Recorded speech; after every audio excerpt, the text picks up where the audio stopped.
Mega Evolution is a phenomenon I knew about before Kalos fell, mostly from watching overpowered Pokemon duke it out in huge stadium tournaments. Unfortunately, my circumstances for learning about it now are much different.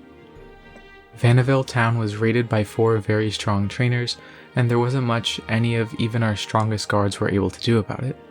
I managed to escape with my friend that just joined the scouting team, but I'm not sure about anyone else. What I am sure about is that they were using some really strong Pokemon, and I managed to scan each with my Pokedex. Yeah, I'm pretty hardcore. The first was using something that looked like a Spritzee, but absolutely zoinked beyond recognition. Well, I guess I could still recognize it, so not beyond recognition, but you know what I mean. Turns out it was Aromatisse, the evolved form of Spritzee. I totally knew what that was called before I checked the Pokedex though. It seems like the power of Mega Evolution went to its head, literally, and the Pokemon seems to be in so much pain that I can't even control the scents it produces anymore. When Aromatisse Mega evolves, all you can smell from a kilometer radius is something like sickly, sweet, rotting flesh. The smell is so overpowering that it deactivates most Pokemon's abilities, and Aromatisse can easily leave them with a bad poison.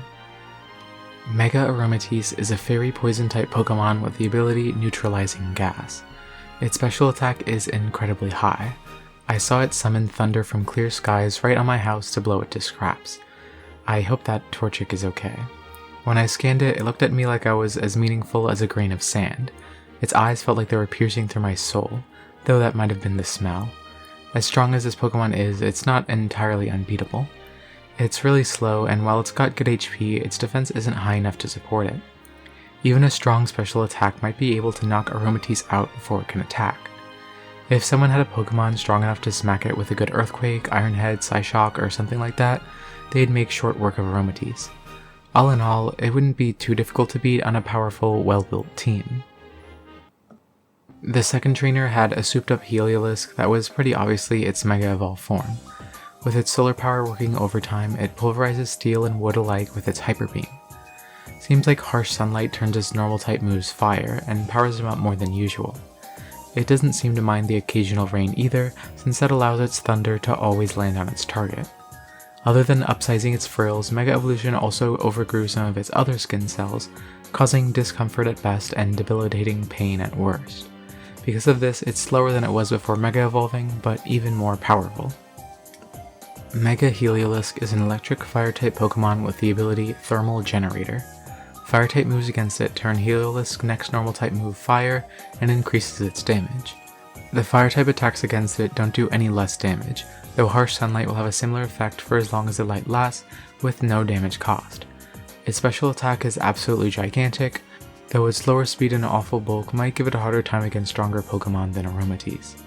As much as I'd wished we had a fast round type to level both the Pokemon I've talked about so far, the Raiders didn't have to worry about anything like that. Their Pokemon were built to wash not only weak Pokemon, but even the head guard Skarmory was quickly taken out by a single Thunderbolt from Heliolisk. I always told him to run sturdy, but he never listened. The third trainer walked slowly around Vanderbilt as it was being destroyed, with his imposing Pokemon walking behind him.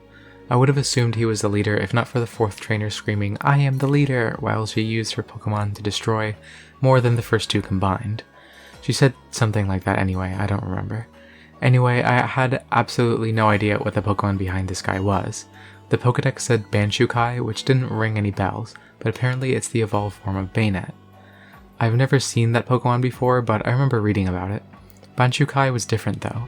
When I looked up at it while the Pokedex scanned it, I didn't see any sign of a grudge. It looked at me with tired eyes, then kept following its trainer. It looked like it felt sorry. I could only ponder that for so long because as soon as I breathed in, my nostrils were assaulted by what I can only describe as BO. Not as bad as Aromatisse or anything, but it was pretty unpleasant.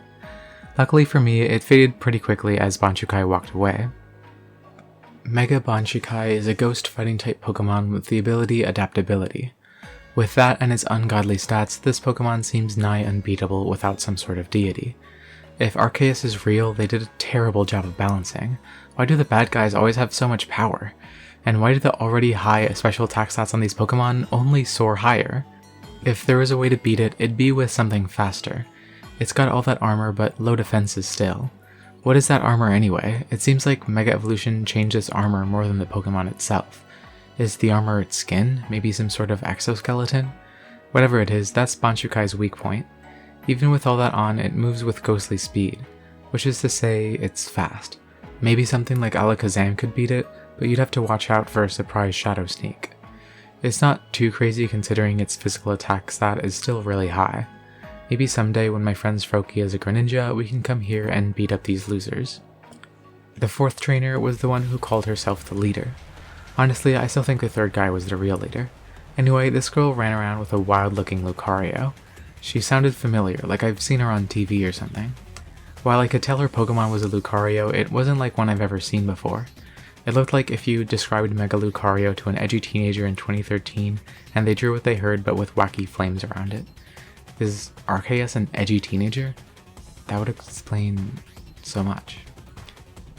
What was I talking about? I took a lot of extra caution in scanning this one, since it was attacking people with no tinge of mercy. I had to do it anyway so we could learn about how to stop it. Yeah, I'm pretty awesome.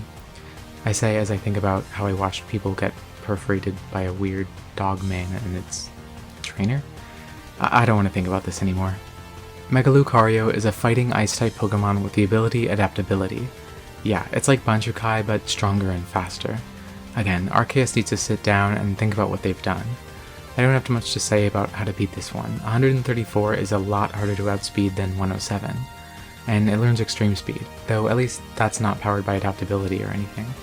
Maybe the better play is to use something defensive and take it out that way? Could Skarmory have beaten this one with a Brave Bird had it been around to take a hit from it? I'm telling you, Sturdy is a good ability to have. Another thing I was thinking, this Lucario looked pretty crazed. Surely it couldn't handle being in this state for too long, right? Maybe you just gotta tire it out? I don't know, but I think that's enough talking about horrifying Pokemon for a day. Maybe if we had some Mega Evolutions of our own on our side, there'd be a little hope. Check out my Patreon where you can subscribe for just $1 a month to support me and get your name at the end of my videos. Thanks Captain Kobop, Art of Dying, and Mr. Kill. In my next Pokemon video, I'll tell you about the evolved forms of the new Kalos starters. Hope to see you then, and thanks so much for watching!